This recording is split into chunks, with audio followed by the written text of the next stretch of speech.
De volta com o seu Jaque 1 para te contar que aqui no Acre a colheita da castanha do Brasil já terminou. O segundo maior produtor da noz no país já movimenta a produção para o comércio e os extrativistas da região tiveram uma valorização em relação ao preço do quilo da castanha. Um dos símbolos da Amazônia. A castanha do Brasil é produzida em quase toda a região e possui uma grande importância econômica.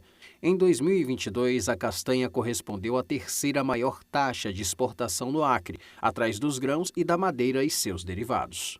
A maior parte da castanha está concentrada onde a floresta está mais intacta, né? Então, hoje aqui nós temos o Alto Acre, né, que compreende aqui Capixaba, Chapuri, Epitaciolândia, Brasileia e Assis Brasil. Então essas reservas aí, nós temos um volume de castanha maior nessa reserva. A gente exporta para os Estados Unidos, exporta para a Arábia Saudita, já exportamos inclusive para a Rússia, para outros países da Europa, né? E principalmente no mercado brasileiro, que é um mercado muito grande. Dados da Conab apontam que entre 2022 e 2023, o preço mínimo da castanha subiu de R$ 2,90 para R$ 3,40, um aumento de 17,24%.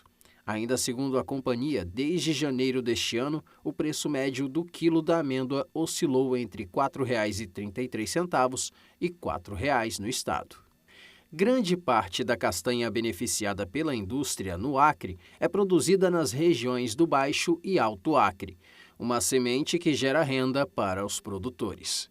Nós temos mais de 500 famílias produtoras de castanha no município de Chapuri. Apesar que esse ano o preço não foi tão alto, mas circula milhões de reais no município em função da castanha. Então isso é bem importante na vida dos extrativistas. As castanhas coletadas são enviadas para indústrias de beneficiamento, onde são descascadas e selecionadas para serem vendidas nos mercados interno e externo. Em 2022, o Acre produziu mais de 10 mil toneladas de castanha e a expectativa é que a safra deste ano de 2023 seja ainda maior. A produção da amêndoa no estado, que não registrava uma produção acima de 10 mil toneladas desde a safra 2015, ultrapassou essa marca em 2022. Foram 10.049 toneladas da noz, segundo a Conab, o que correspondeu a quase um terço da produção em todo o país. A expectativa é que a produção siga em crescimento no estado. Evidentemente, né, que a partir que o preço ele vai melhorando, nós temos a tendência de aumentar esse volume, né? Porque os coletores eles começam aí a buscar nos castanhais, né? E isso melhora esse volume de produção, né? E a tendência é crescer, né? Em alguns momentos tem uma oscilação pequena devido à questão da sazonalidade da planta, né? Mas em relação ao índice de coleta, né? O que está sendo feita essa tendência de aumento ela continuar ainda. Bom, agora é hora de falar de cuidados no quadro Faz Bem. E hoje vamos falar de um assunto muito debatido pelos praticantes de atividades físicas. Mas e aí, qual a importância do consumo de whey?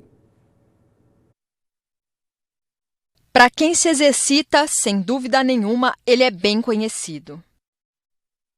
Tomo whey protein e ele é um suplemento de fácil acesso e prático. É bom também caso que implementa a dieta e que facilita o ganho de massa muscular. Eu gosto, eu acho que me faz muito bem. Porque me auxilia com relação à minha alimentação, a suprir os nutrientes que eu geralmente não consigo consumir no meu dia a dia. Então, para mim, me faz muito bem. Mas afinal, o que é o whey protein? O whey protein é a proteína do soro do leite. Então, a gente pega o leite, a gente desidrata ele e ainda tem no leite carboidrato, proteína e gordura. Mas o whey protein é pegar só essa proteína do leite. A Ana Carolina já usa o complemento há muito tempo.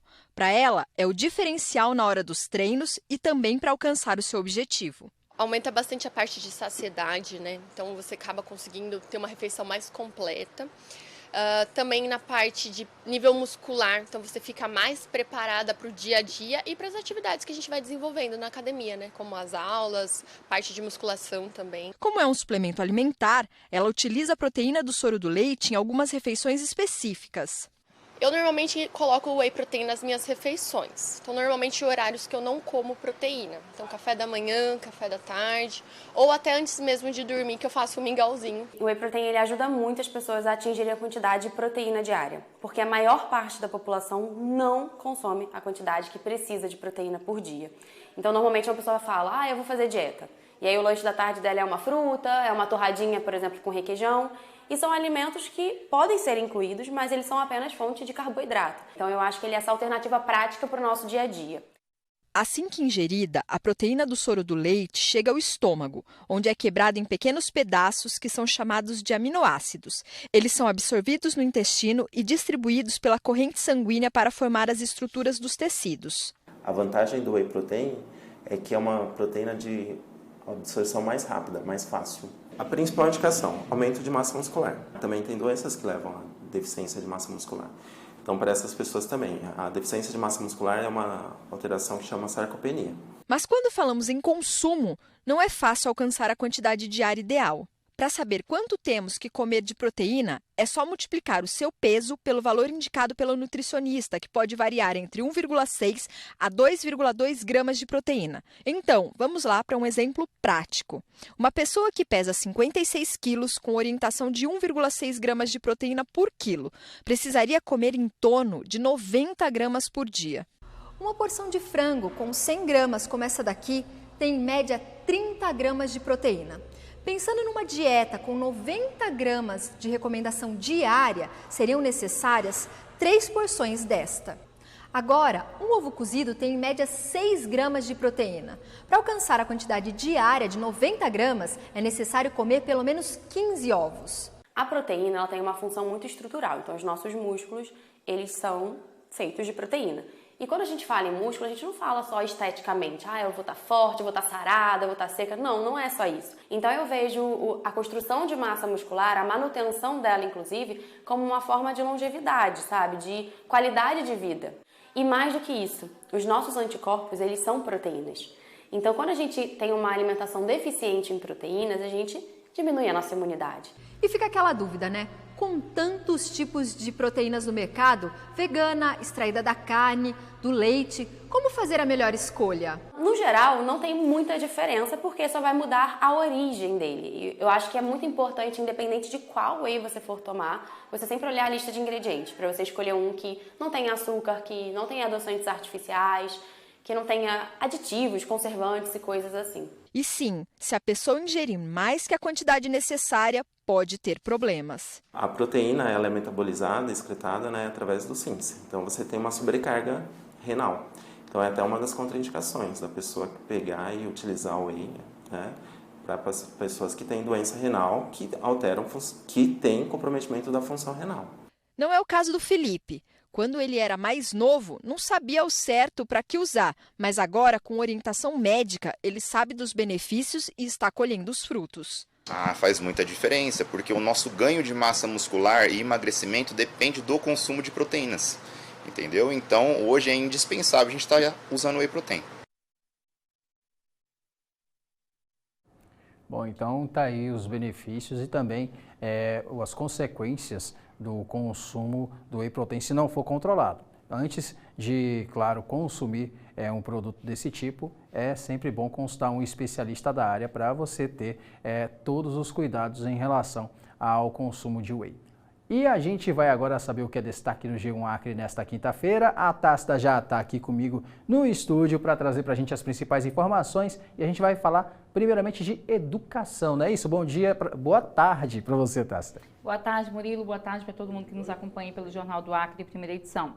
Olha, o Acre está entre os 3 estados brasileiros que tiveram os maiores gastos com educação até abril deste ano, segundo dados divulgados aí no relatório resumido de execução orçamentária, com foco nos estados mais o Distrito Federal do Tesouro Nacional, referente ao segundo bimestre aí de 2023.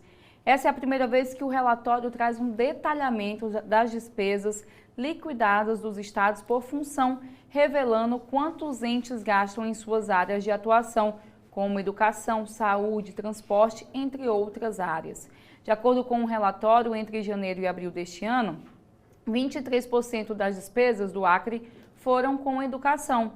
Esse é o segundo maior percentual entre os estados brasileiros, ficando atrás somente do Paraná, que gastou 24%, e empatando com o Paraíba, também com 23%. O percentual é calculado pelas despesas liquidadas por função, no caso educação, em relação à despesa total até o acumulado do segundo bimestre.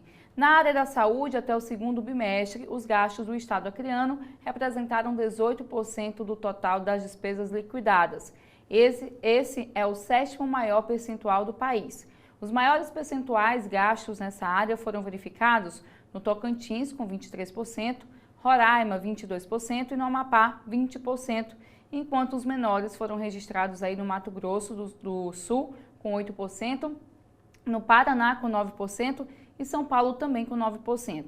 Em números reais, o total de despesas até o segundo bimestre do ano foi de mais de 2 bilhões de reais aqui no nosso estado. Então, um levantamento, Murilo, que mostra aí que o nosso estado tem apostado, né, na educação, é um incentivo, é uma notícia boa, a gente percebe, né, uma porcentagem, a segunda maior do país com relação a incentivos na educação, e a gente espera ver esse incentivo, né, esse investimento refletido na educação também. Com certeza, plantar para poder colher os frutos e, claro, os frutos para beneficiar a população. Agora, a gente segue falando de educação, Tácita, mas agora das vagas do SISU aqui na UFAC, não é isso? Exatamente. Vamos de dica aí, Murilo, porque a Universidade Federal do Acre está disponibilizando 420 vagas para a segunda edição do Sistema de Seleção Unificado, que é o SISU 2023. As vagas são para 9 cursos do campus de Rio Branco. As inscrições começaram na segunda-feira e se estendem até hoje só, viu, gente? A lista de aprovados na chamada regular será divulgada no dia 27 de junho. Das vagas disponíveis, 195 são destinadas para ampla concorrência.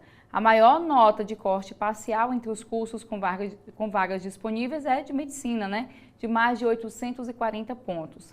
Para participar, o candidato deve entrar no site do SISU e selecionar 2 opções de curso em universidades públicas. É preciso ter feito o Enem 2022, não ter zerado na redação e não ter prestado o exame na condição de treineiro. Aqueles que optarem pelas vagas destinadas à política de cotas da UFAC devem observar se preenchem os requisitos e se possuem os documentos exigidos. Então, toda essa documentação, Murilo, está lá no nosso site, né? É muito importante que antes de você se inscrever ou ir até a universidade, você vá já munido com esses documentos, né, para não dar viagem perdida, como a gente fala, e lá no G1 a gente detalha certinho como você pode fazer isso. Muito bem, então é se preparar e poder ter todos os seus documentos reunidos, como a Tácita mesma falou, para você não ir lá, dar viagem perdida, voltar, faltou isso, faltou aquilo. Vê bem o que vai ser necessário para você ter tudo em mãos e aí já na primeira ida poder garantir a sua possibilidade de vaga na UFAC. Bom, Tácita, obrigado pela sua participação e pelas informações do G1 Acre. Quem quiser ficar bem informado e fugir das fake news, é só acessar o G1, né? Exatamente, vai lá no g1.com.br/acre, fica por dentro dessas, de outras notícias e, claro, ao longo do dia a gente vai te deixando informado de tudo que acontece no nosso estado e você, como a gente sempre fala aqui, né, Murilo, foge das fake news. Com certeza. Tácita, obrigado pelas informações. Obrigada, até amanhã para você e para todo mundo. Até amanhã e até amanhã para você também. Jornal do Acre, primeira edição de hoje, fica por aqui. Outras informações você confere ao longo da nossa programação e no Jornal Segunda Edição com a Aires Rocha, que começa depois do Jornal Nacional. Para você, uma excelente quinta-feira e também uma excelente tarde, excelente noite. A gente volta a se encontrar amanhã aqui no seu Jornal da Hora do Almoço. Até mais!